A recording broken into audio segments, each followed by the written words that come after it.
Amen. Le Dieu d'éternité ne faillit jamais.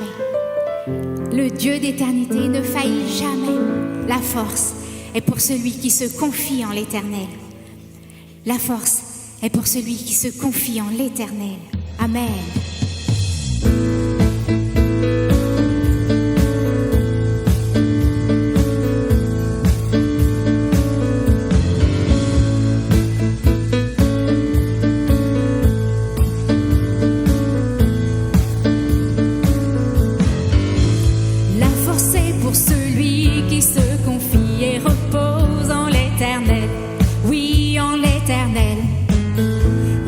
C'est pour celui qui se confie et repose en l'Éternel. Oui, en l'Éternel. Oh Dieu, tu règnes à jamais. Tu es le Dieu libérateur. Tu es le Dieu d'éternité.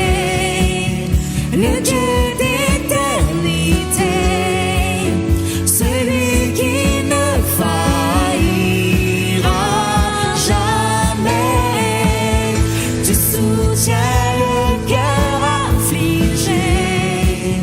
le cœur découragé, comme l'aigle, je peux m'élever. La force est pour celui qui se confie et repose en l'Éternel. Oui, en l'Éternel. La force est pour celui qui se confie et repose en l'Éternel. Oui, en l'Éternel. Oh Dieu. Jamais.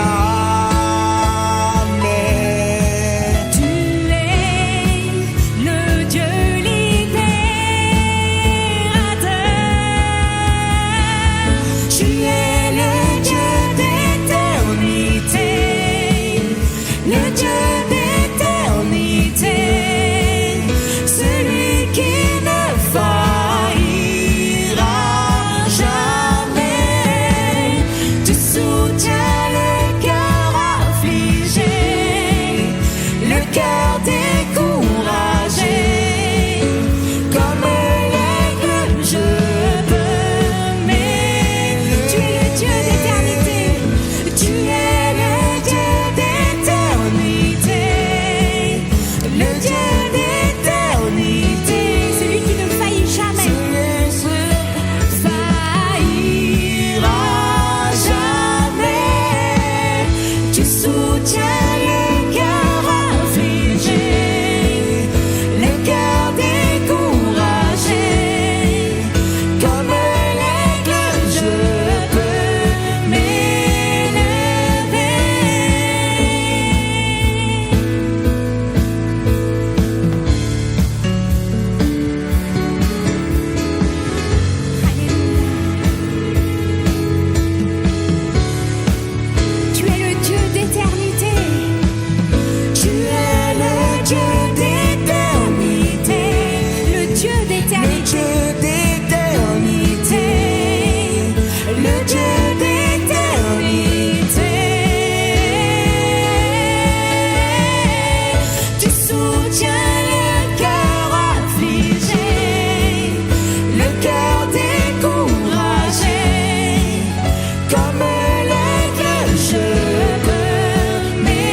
pour celui qui se confie et repose en l'Éternel. Oui, en l'Éternel. La force est pour celui qui se confie et repose en l'Éternel. Oui, en l'Éternel. Amen. Et toi aussi, tu peux te confier en l'Éternel. Si tu veux te confier en l'Éternel, viens.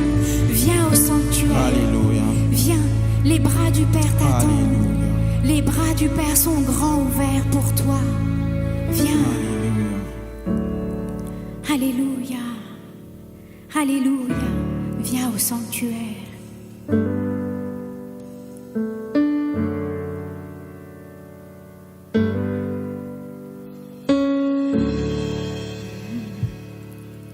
Les bras du Père sont là.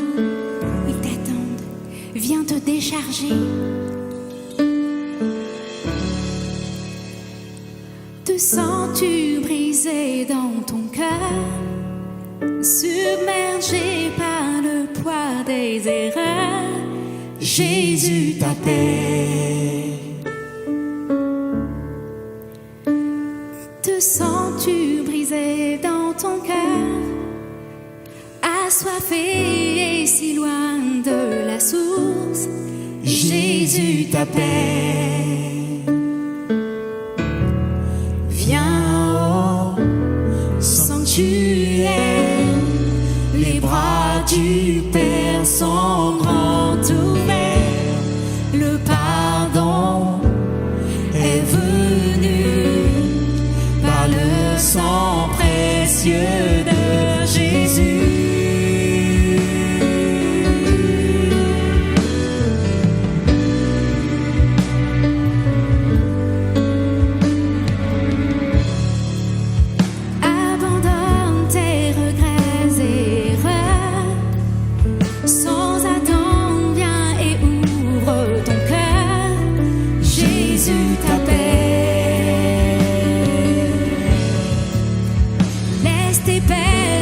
Changer en joie, de ces cendres une vie naître en toi.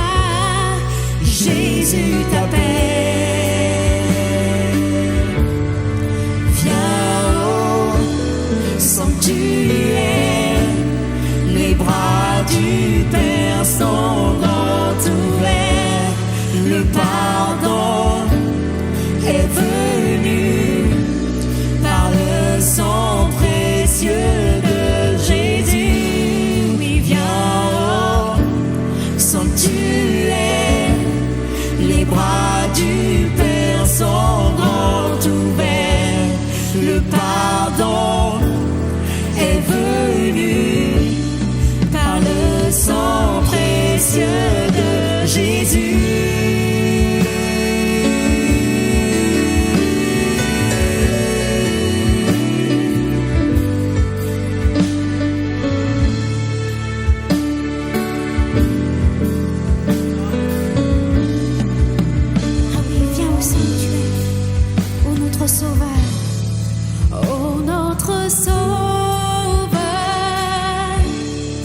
N'est-il pas merveilleux? Chante Alléluia, Christ est vivant. Venons à ses pieds, à lui la majesté. Chante Alléluia, Christ est vivant. Oh, notre Sauveur, n'est-il pas merveilleux? Chante Alléluia, Christ est vivant. Venons à ses pieds, à lui la majesté. Chante Alléluia, Christ est vivant.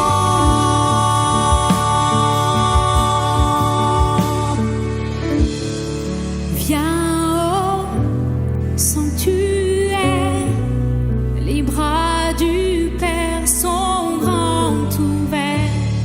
Le pardon est venu par le sang précieux de Jésus.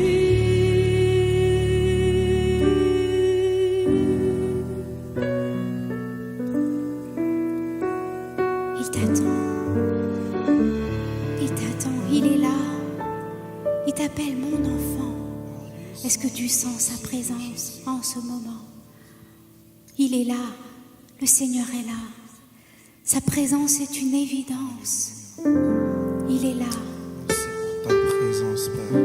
il t'appelle. Merci pour ta présence au milieu. Il veut que tu viennes à lui. Il veut que tu te Révèle-toi décharges davantage sur à nous, lui. Père. Révèle-toi davantage à nous. Alléluia. Ton Dieu est là, ton Dieu est présent. ressens sa présence. L'atmosphère change maintenant, car l'Esprit du Seigneur est là. Sa présence est une évidence. Oui, l'Esprit du Seigneur est là. L'atmosphère change maintenant, car l'Esprit du Seigneur est là. Sa présence est une évidence. sa présence est une évidence. Oui, l'Esprit du Seigneur, il est là. Oui, l'Esprit Il passe du par les Seigneur Le Seigneur est là. coule à flot. Coule à flot dans ce lieu, mets en nous ton amour nous inonde. Nous sommes venus pour toi, pour vivre ton amour nous inonde.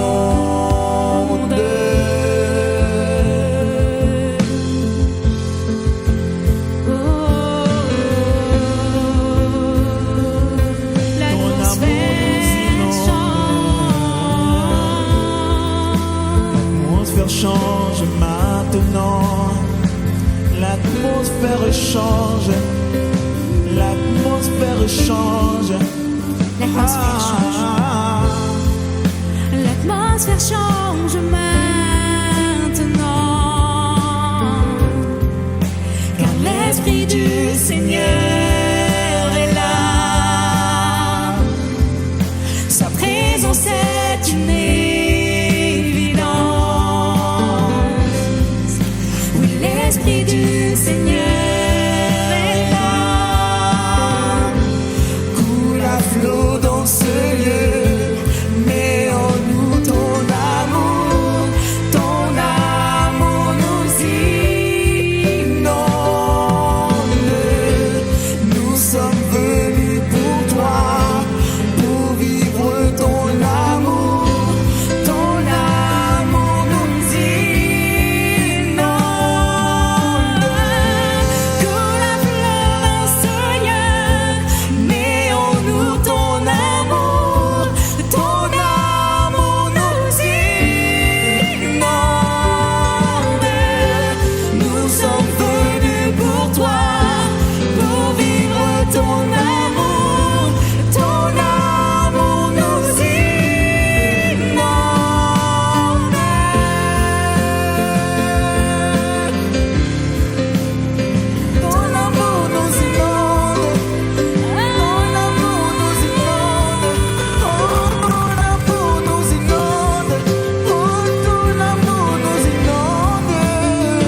sa présence est une évidence.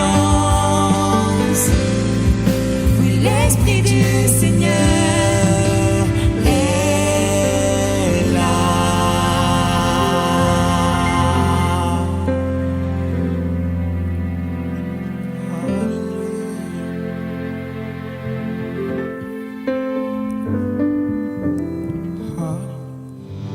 Alléluia. Matthieu chapitre 8, verset 5. Ce passage nous parle d'un épisode important dans la vie d'un homme, ou plus exactement même dans la vie comme une leçon de foi pour nous. Il nous est dit alors que Jésus rentrait dans la ville de Capernaum, un centenier va venir voir Jésus. Il va lui dire, mon serviteur est alité à la maison, il est paralysé.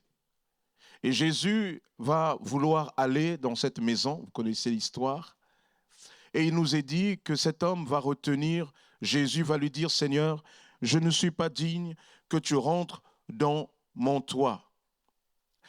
Mais dis simplement un mot, et mon serviteur sera guéri. En effet, moi aussi, je suis un homme soumis à des supérieurs. J'ai des soldats sous mes ordres. Je dis à l'un, pars, et il part. À un autre, viens, et il vient. Et à mon esclave, fais ceci, il le fait.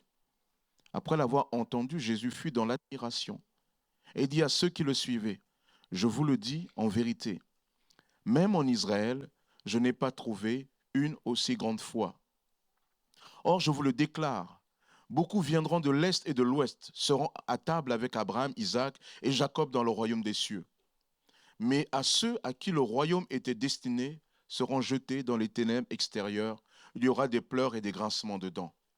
Puis Jésus dit à l'officier, vas-y, et sois traité conformément à ta foi.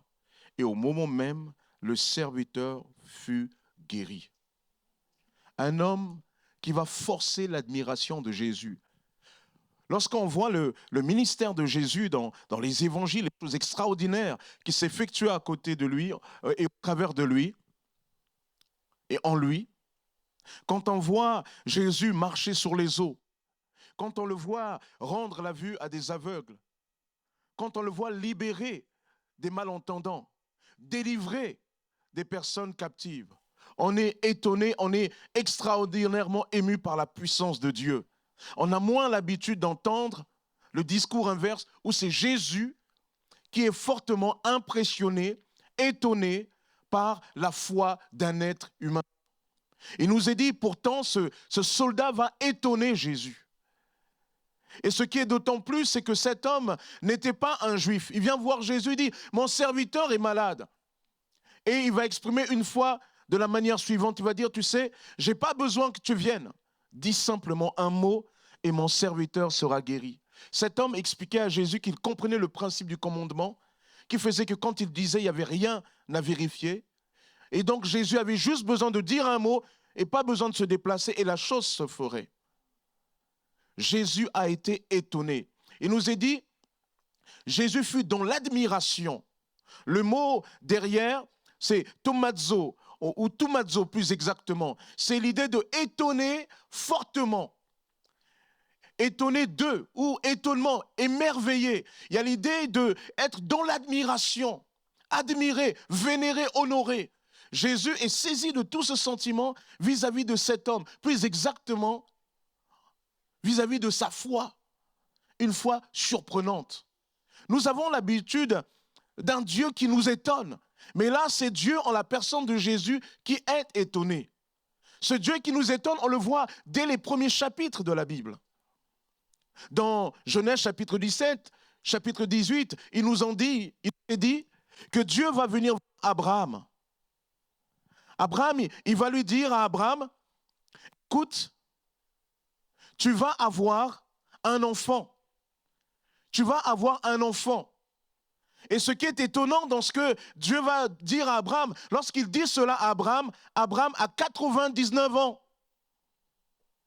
Sa femme a 89 ans. Même à cette époque-là, on ne pouvait pas passer un certain âge. C'était difficile d'enfanter. Mais Dieu va pourtant le faire. Le Seigneur va l'accomplir. Et c'est ce qui va se passer dans la vie d'Abraham. C'est tellement étonnant que Abraham, tout d'abord, Sarah après, lorsque Dieu va annoncer cela, va faire une telle déclaration, ils vont être étonnés. Ils vont être étonnés et Dieu va dire, y a-t-il quoi que ce soit d'étonnant de la part de l'Éternel? Au moment fixé, je reviendrai vers toi et à la même époque, Sarah aura un fils. Et c'est ce qui va se passer. Abraham va avoir son premier enfant à l'âge de 100 ans. Nous disons Amen. Parce que nous connaissons la parole de Dieu. Parce que nous connaissons le Dieu extraordinaire. Mais si vous allez à l'extérieur, vous annoncez ça à quelqu'un, il va dire, mais toi, tu lis des drôles de livres, toi. Ils vont dire, non, mais ça, c'est des légendes, c'est pas possible. D'autant plus, je regardais un article du 23 janvier 2023, là, sur le site de l'assurance maladie. Il nous est parlé notamment de la fécondité des femmes. Ils disent que la fécondité des femmes est la plus forte entre 24 et 34 ans. Je ne sais pas ce qui se passe la veille des 35 ans. Mais en tout cas, c'est un fait. Ça ne veut pas dire qu'on ne peut pas avoir d'enfants après. Mais il dit, c'est là l'âge le plus propice. Et Abraham, Sarah avait dépassé les 34. Elle avait dépassé les 40. Elle avait dépassé les 50. Elle avait dépassé les 70. Elle avait dépassé les 80. Même elle-même, elle, dans sa tête, elle disait, c'est plus possible. Et Dieu dit, eh bien, ça va être possible. Ça va être possible.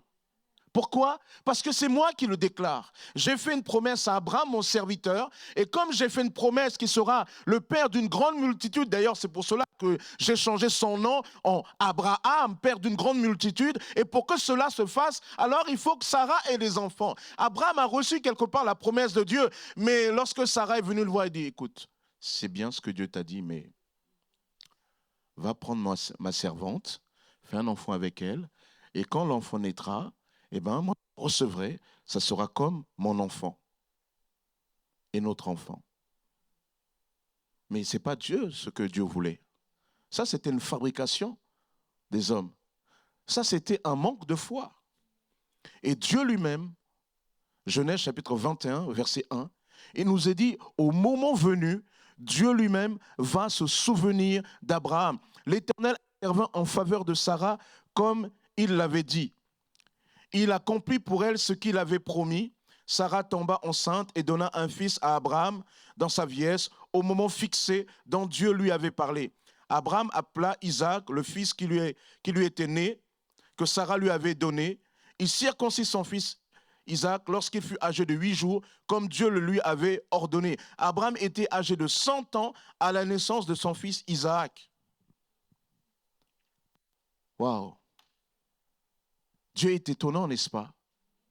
Et à des fois, il nous annonce des choses. Seigneur, ce n'est pas possible à cet âge-là. Ce n'est pas possible d'être dans une telle situation. Mais Dieu, il dit, je vais le faire. Donc, au travers du texte biblique, on connaît le Dieu étonnant, n'est-ce pas? On connaît le Dieu étonnant, on connaît moins le Dieu étonné. N'est-ce pas? Et pourtant, dans ce texte que nous avons lu au début, il nous est bien parlé d'un Dieu, en la personne de Jésus, qui est étonné plus exactement, qui est dans l'admiration face à la foi d'un homme. Le psaume 77 nous dit, ô Dieu,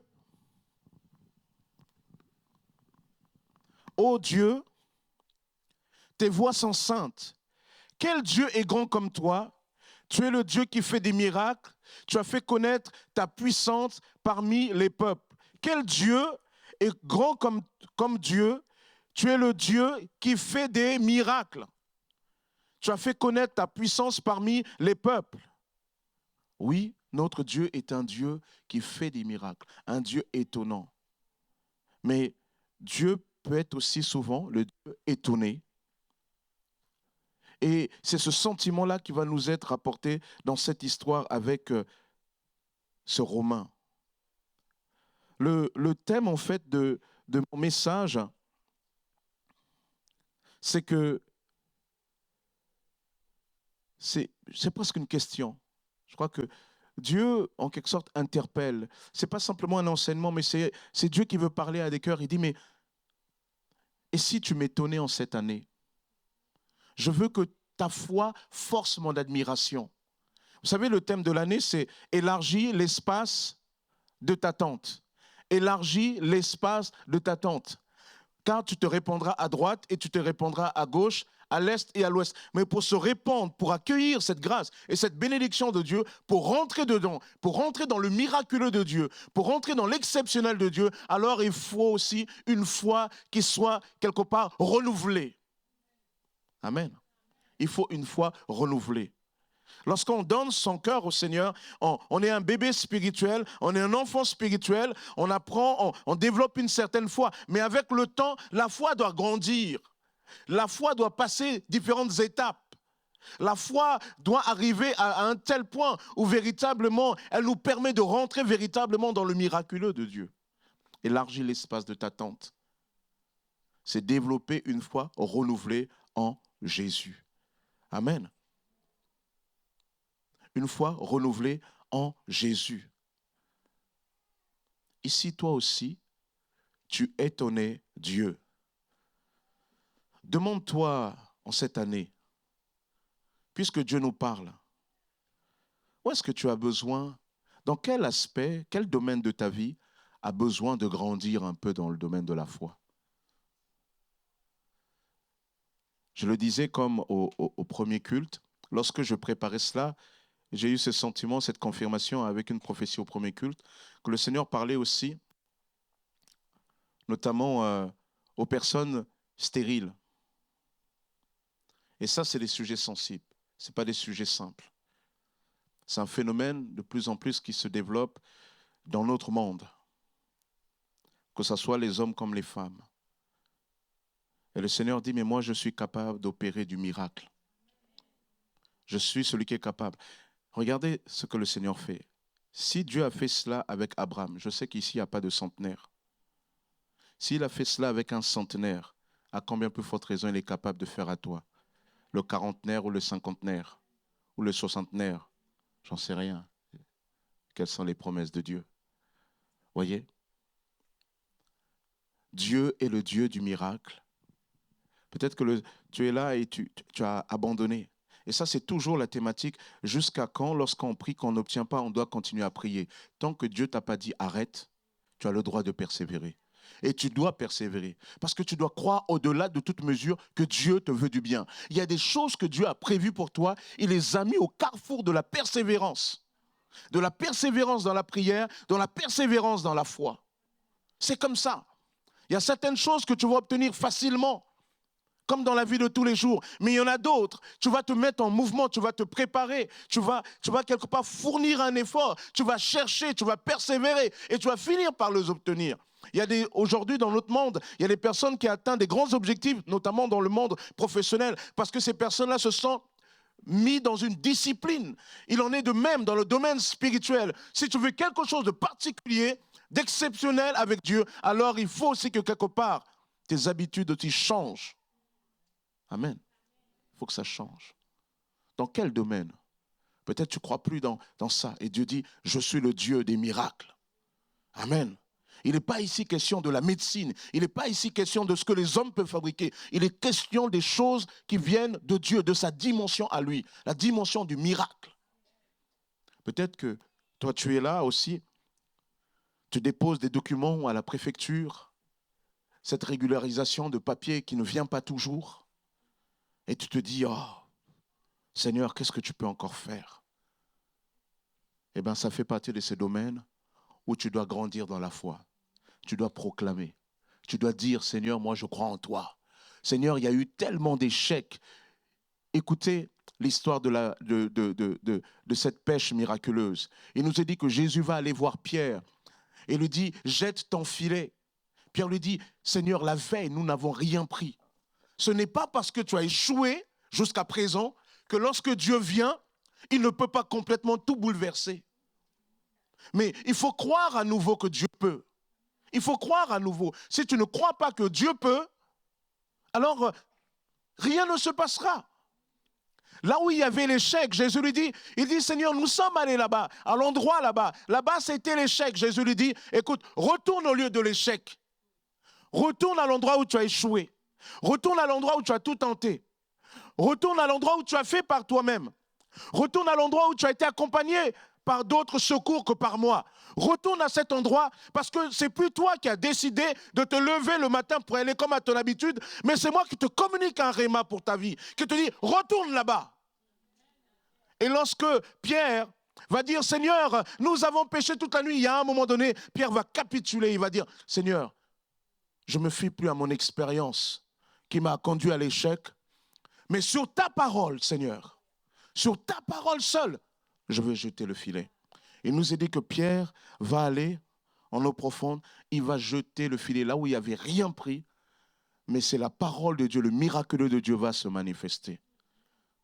Ce n'est pas parce que tu as échoué lundi que Dieu n'a pas toujours un projet pour toi mercredi. Et que jeudi, il va te faire rentrer là-dedans pour que tu puisses le célébrer pleinement vendredi. Les échecs ne sont pas une manifestation de l'absence de projet de Dieu pour nous. Vous entendez? Les échecs ne sont pas une manifestation de l'absence de projet pour nous. La Bible nous dit, Dieu a pour nous des projets de paix et non de malheur.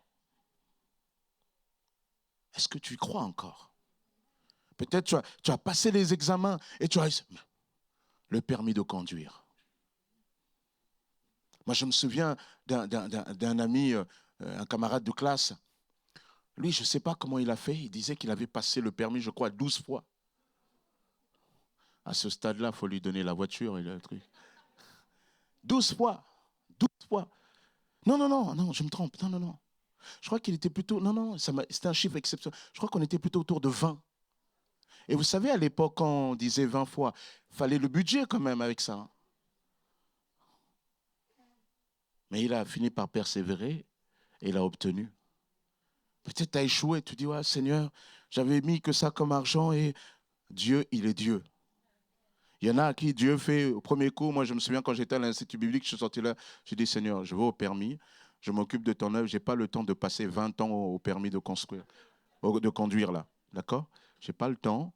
Moi, j'ai commencé à étudier à l'époque, ça commençait à être sur Internet, les tests. J'ai fait les tests comme ça. Je suis allé juste à l'auto-école pour montrer que j'étais là un petit peu pour qu'ils consentent à m'inscrire. J'ai dit, Seigneur, j'y vais. Et je suis allé par la foi. J'ai obtenu le code. Je suis allé à la conduite. J'ai obtenu la conduite, etc. Ça, c'est pour moi. Peut-être que toi, tu as été 5 fois. Vous savez, et Dieu voit bien. Tu étais là, tout était bien. Pour une fois, c'était un bon moniteur, un bon inspecteur d'auto-école. Il n'était pas bizarre. Parce qu'il y en a qui sont bizarres. Ils t'impressionnent, ils te regardent d'une manière. Tu te dis, est-ce qu'il me veut du bien, celui-là? Et là, ce jour-là, c'était bien. C'était la bonne personne. C'était bien, tu conduis bien. Et là, il y a une petite personne qui fait le queue de poisson là. Et toi, tu paniques. Et là, tu sens que... Déjà, tu vois le regard du gars et quand il se tourne là, tu sens que c'est cuit. Une fois renouvelé, c'est retourner encore. De dire, Seigneur, j'ai échoué là, je retourne. Même je retournais dans la même voiture. La différence, Seigneur, c'est que je sais que tu me veux du bien et j'irai et je vais réussir. Si tu dois élargir l'espace de ta tente, tu dois croire que Dieu te veut du bien, que Dieu est capable de te faire réussir à nouveau. Dans le domaine professionnel, dans tous les domaines, peut-être même dans le domaine relationnel. Tu aspires au mariage, à la rencontre, tout ça, tu as un gars, tu es une fille. Et tu vois les autres passer, tu dis Seigneur et moi. Tu participes au mariage des autres. Alléluia. Vous savez, on a tous vécu ce côté un peu hypocrite là.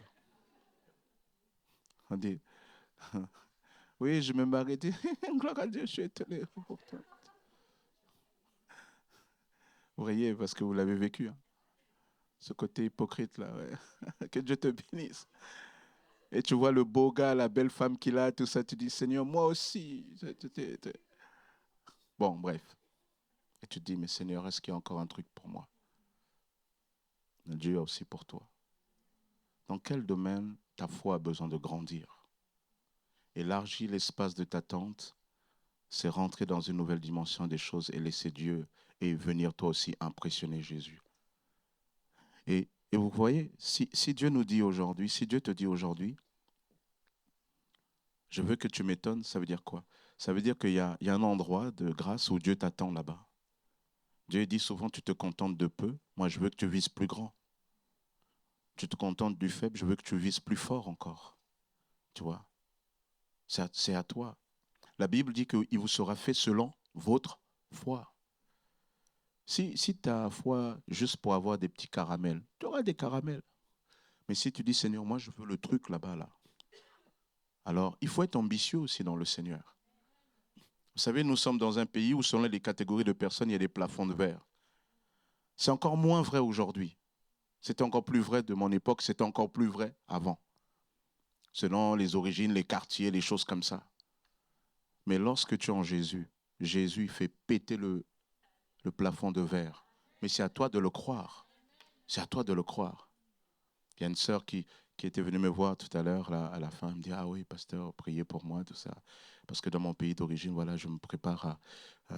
voilà, je me suis allé m'inscrire parce que je me présente à la députation. Je dis, ben vas-y ma sœur, c'est bien qu'on ait des députés en Jésus. Amen. C'est bien ça. Si Dieu t'a mis quelque chose, vas-y. Mais il faut que tu rentres dans cette dimension de foi particulière. La Bible dit, le juste vivra par la foi.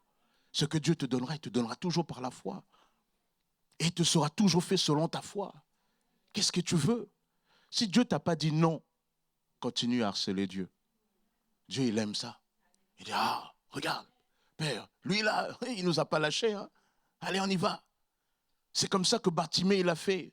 Bartimée, la foule, il est là, il attend, il entend que Jésus passe. Il avait entendu des choses de Jésus. Il ne l'avait jamais vu parce qu'il était aveugle.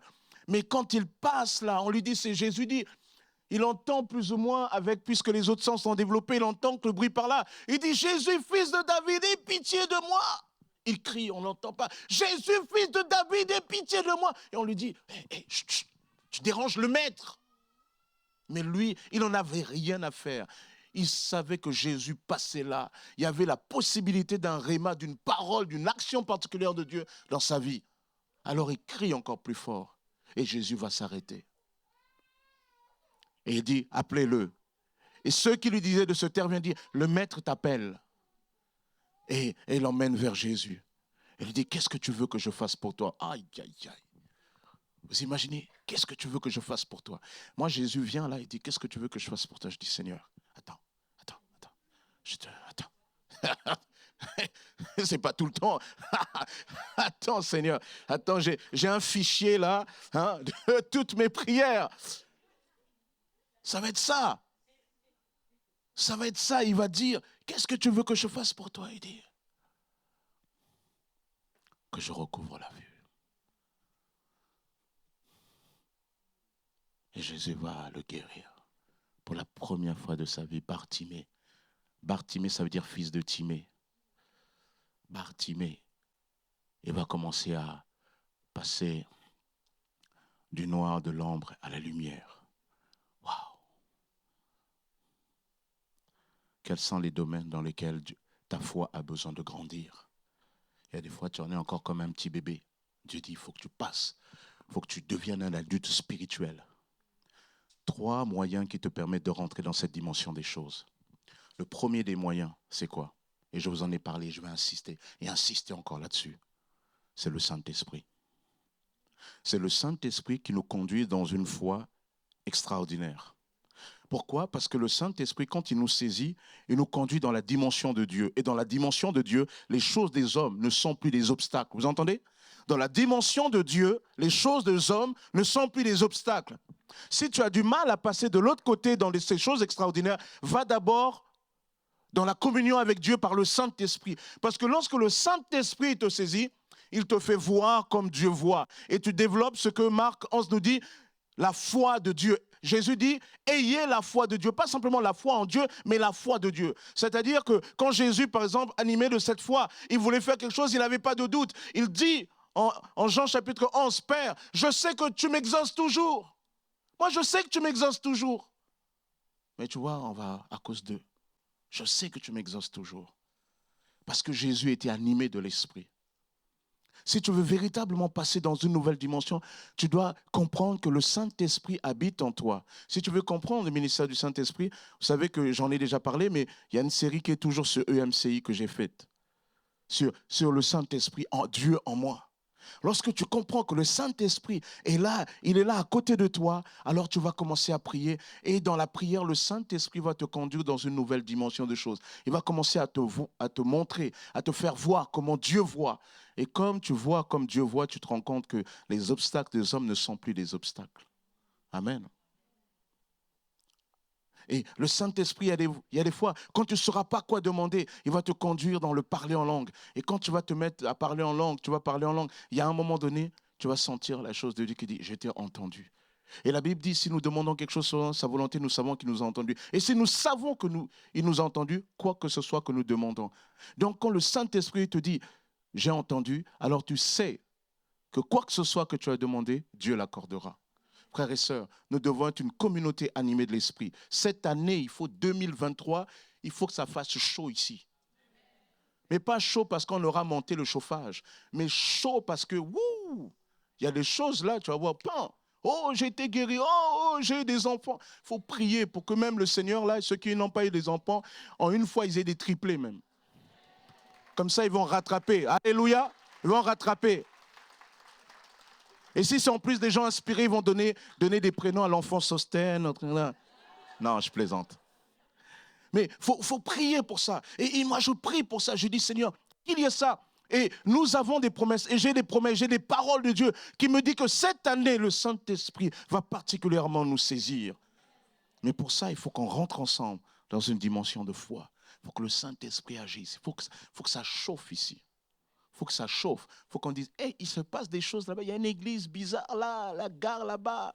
Il se passe des choses bizarres. Il est allé là-bas, il est différent. Il dit qu'on l'a guéri. Mais c'est vrai que...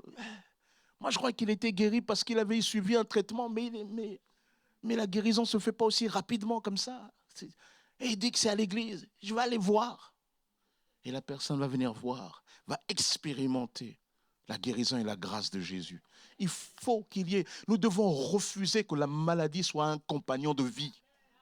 Alléluia. Nous devons refuser. Oui, Dieu parle par la douleur. Oui, je le crois.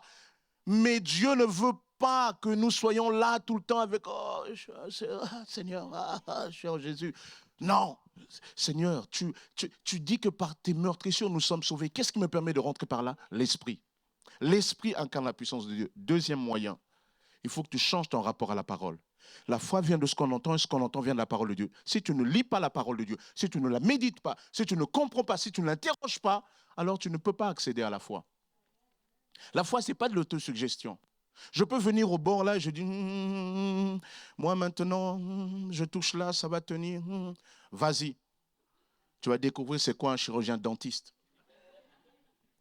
Ça ne marche pas. La foi, ce n'est pas l'autosuggestion. La Bible dit la foi est basée sur la parole de Jésus. Lorsque Pierre voit Jésus marcher sur l'eau et qu'ils ont peur, Jésus dit, c'est moi. Il dit, Seigneur, si c'est toi, ordonne, dis un mot. Et Jésus lui dit, alors viens. Et Pierre, sur la parole de Jésus, non pas sur la mer, sur la parole de Jésus, il va marcher. Il savait que ce n'était pas sur la mer. On ne marche pas sur l'eau. On ne marche pas sur l'eau. Mais sur la parole de Jésus, il va marcher. Mais il faut que tu comprennes que la Bible, là, c'est le détonateur. Il y a beaucoup de gens qui disent que telle révélation, c'est de Dieu, etc. Voici en quoi la Bible est la révélation de Dieu. C'est que quiconque entend cette parole et décide par la foi de croire en ce qui est mis là, alors à ce moment-là, il s'opère un bouleversement, il s'opère une transformation. Voilà pourquoi la parole de Dieu est une parole vivante. Les gens, tu peux réciter des paroles, mais ça ne t'apportera rien. Continue 4 fois, 5 fois, 10 fois en direction de qui que tu veux. Ça ne produira rien si ce n'est pas la parole de Jésus. C'est la parole de Jésus qui transforme. C'est la parole de Jésus qui libère. Ah oui, parce qu'il y a des gens, vous savez, je le dis particulièrement pour les jeunes. Les jeunes, il y a des fois, vous êtes là, vous avez des copains, ils croient en telle religion, en telle chose, là, vous dites, ça fait un effet de groupe. Alors, on te dit, on te valorise, oui, parce que toi, tu dois aussi croire, et on te dit des trucs. Et toi, on sort des mots religieux, tu te sens comme intégré. Mais tu peux être intégré dans la mort.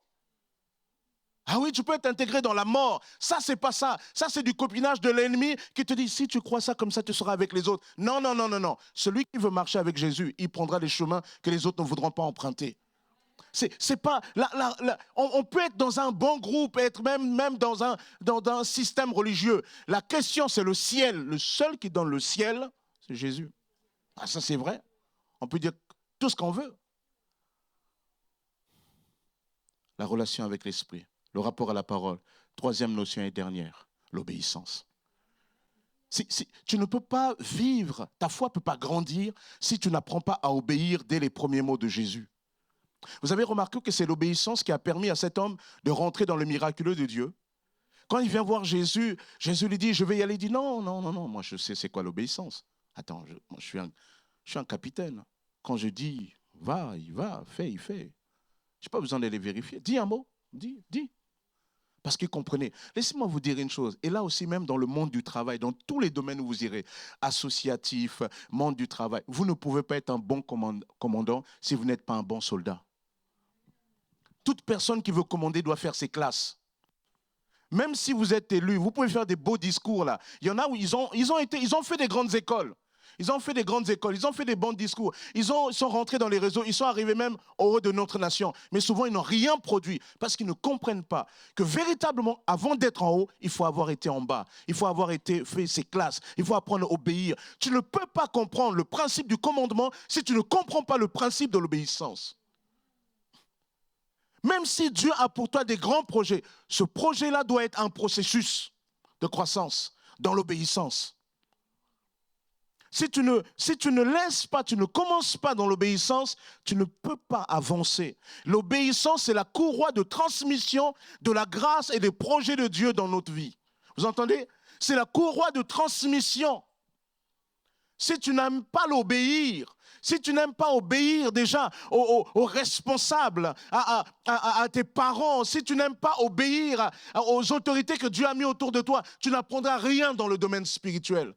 Tu as dit, oui, mais je ne les aime pas parce qu'il y a des fois, ils peuvent se tromper. Mais l'obéissance, c'est pas, vous croyez qu'il y a des soldats, quand ils sont à la guerre, quand ils s'enrôlent dans l'armée, quand le capitaine dit telle et telle chose, il dit toujours des trucs hyper justes et intelligentes? Non. Et quand les personnes font leur classe, ils apprennent d'abord à obéir. Pourquoi? Parce que dans le champ de guerre, si tu ne sais pas obéir à un ordre, si quand on te dit quelque chose, tu dis, capitaine, moi, je ne le sens pas. Tu vas sentir autre chose. Tu vas sentir la balle de l'ennemi. L'obéissance, c'est fondamental. C'est la courroie de transmission. Je vous ai déjà dit, c'est quand Abraham va commencer à obéir en quittant son pays sous l'ordre de Dieu, que c'est dans le pays promis, c'est-à-dire dans le pays de l'obéissance, que Dieu va lui dire, Abraham, tu deviendras Abraham, père d'une multitude. C'est dans le pays d'obéissance qu'il lui dit, toutes les nations de la terre seront bénies en toi. Vous entendez? C'est dans le pays de l'obéissance. Et notre génération a besoin d'obéissance. Frères et sœurs, surtout même dans le Seigneur, on a besoin de se soumettre les uns aux autres. Quand tu te soumets à l'autre, ne soumets pas à l'autre pour elle, mais soumets à l'autre à cause de Dieu. Il y a des gens qui disent non, mais moi, le Seigneur, moi, et nous, on a des phénomènes comme ça, même avec des ministères. Souvent, on est surpris. Il y a des personnes, ils ont grandi dans l'église, mais ils aspirent au ministère, et quand on doit leur expliquer les choses, ils ne veulent pas comprendre. Après, ils s'étonnent, mais pourquoi leur reconnaissance? Mais tu ne prends pas à obéir. Heureusement, ça nous est arrivé. Il y a encore pas longtemps, souvent de dire, mais comment? Si tu n'apprends pas à obéir, si tu n'apprends pas à écouter, mais tu vas produire quoi? Observez autour de vous. Vous me direz si ce n'est pas une vérité. Observez autour de vous. Les gens qui ont du mal à commander, c'est souvent les mêmes qui ont du mal à obéir. Regardez dans votre entreprise. Souvent, le gars, il est allé par des trucs, des manipulations, des trucs là, il est arrivé là. Il ne sait pas commander parce qu'il ne sait pas c'est quoi obéir. Lorsque tu sais obéir, tu comprends le poids des mots. Et lorsque tu utilises ces poids de mots, tu sais mieux comment le transmettre. Il y a des gens qui croient que c'est le titre, c'est le diplôme qui fait qu'on va t'écouter. L'obéissance, il se gagne dans le respect de l'autre aussi. L'obéissance. On n'aime pas ce mot. Parce que c'est des mots qui deviennent comme galvaudés, qui sont même anachroniques. Obéissance, soumission. Oh, soumission. Moi, je me soumets à personne. Ben oui, mais La Bible dit, comment peux-tu dire que tu te soumets à Dieu que tu ne vois pas et ne pas te soumettre aux hommes que tu vois? La Bible dit non, c'est un non-sens. La soumission n'est pas une maladie. Hein. Vous savez ce que le Christ il a dit? Moi, je suis soumis au Père. Seigneur, si toi, tu es soumis au Père, tu sais que la soumission n'est pas quelque chose de mauvais. Et oui, on doit comprendre. L'obéissance. L'obéissance. Bien sûr, on doit faire attention à quoi on veut nous impliquer dans l'obéissance. Ça ne sera jamais à obéir des choses qui consistent à lâcher Dieu. Non, non. Mais on a tous besoin de faire nos classes. Et lorsque tu es dans l'obéissance, Dieu t'apprend les petites choses. Les petites choses, tu avances, et au fur et à mesure, tu grandis dans quelque chose de plus grand. Et c'est là le challenge pour nous tous en cette année 2023.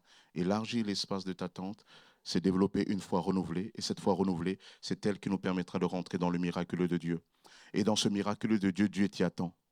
Dieu te dit, je t'attends là-bas, tu dois croire. Dans différents domaines de ta vie, il y a des domaines qui ont besoin d'être challengés par la foi. Je veux que tu m'étonnes. Je veux avoir une foi admirative. Je veux que tu aies ça. Je veux voir cela. Amen. Alors réfléchis. Quel aspect, quel domaine dans ta vie, quelle situation où tu dis Seigneur, oh, je ne peux pas. Dieu te dit, crois-le. Crois que je puis tout. Crois que je suis capable. Amen. Les gens ont dit des choses incroyables. Ils ont dit que tu ne peux pas ceci. Moi, je suis Dieu. Le dernier mot, c'est moi qui l'ai. C'est moi qui ai. Vous savez, comprenez bien, je termine avec ça, mais quand la Bible dit, quand Jésus dit, je suis l'alpha et l'oméga, qu'est-ce que ça veut dire exactement?